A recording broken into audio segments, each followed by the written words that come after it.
আমাদের দাবি আমাদের হয় মালিকানা দেওয়া হোক, না হলে 99 বছরের লিজ দেওয়া। কলেজপাড়া, সুভাষপল্লী, হাকিমপাড়া প্রচুর জায়গায় আরও জমি অধিগ্রহণ করা হয় যেটা বসবাসের জন্য।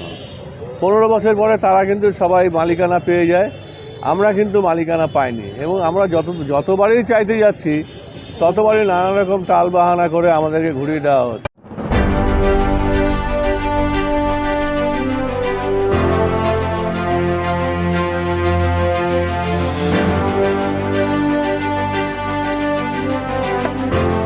শিলিগুড়ির বিধান মার্কেটে অটো স্ট্যান্ডের সামনে বিক্ষোভে সামিল বিধান মার্কেটের ব্যবসায়ীরা। দোকানের মালিকানার দাবিতে লাগাতার 3 দিন অবস্থান বিক্ষোভে সামিল বিধান মার্কেটের ব্যবসায়ীরা।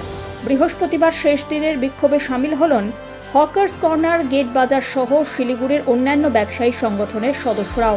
ফলে আরও জোরালো হয় ব্যবসায়ীদের দাবি। জানা গিয়েছে, শুক্রবার শিলিগুড়ি জলপাইগুড়ি উন্নয়ন পর্ষদ কর্তৃপক্ষের সঙ্গে এ বিষয়ে বৈঠক করবেন ব্যবসায়ীরা। তবে তাদের দাবি মানা না হলে আগামী দিনে আরো বৃহত্তর আন্দোলনে নামার হুঁশিয়ারি দিয়েছেন তারা। আমরা একটু যদি পিছন থেকে না বলে আপনারা বুঝতে পারবেন না। 1962 সালে স্বর্গীয় ডক্টর বিধানচন্দ্র রায়ের হাত ধরে এই মার্কেটটির পথ চলা শুরু হয়। তখন ওনারা বলেছিলেন যে 15 বছর তোমরা ব্যবসা করো, 15 বছর পরে তোমাদেরকে মালিকানা দিয়ে দেওয়া হবে। সেই অনুযায়ী আমরা ব্যবসা শুরু করেছি এবং 15 বছর পরে এই ব্যবসার জন্য যেমন বিধান মার্কেট, তেমনই কলেজপাড়া, সুভাষপল্লী, হাকিমপাড়া প্রচুর জায়গায় আরও জমি অধিগ্রহণ করা হয় যেটা বসবাসের জন্য।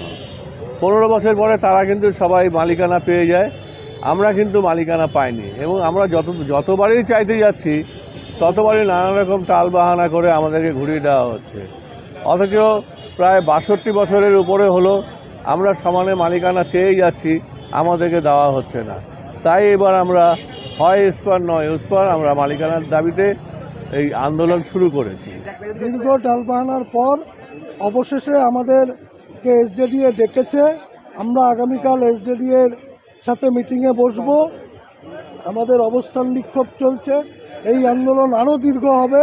আমাদের দাবি আমাদের হয় মালিকানা দেওয়া হোক, না হলে 99 বছরের লিজ দেওয়া হোক। সেই দাবি নিয়েই আমরা আলোচনায় যাচ্ছি।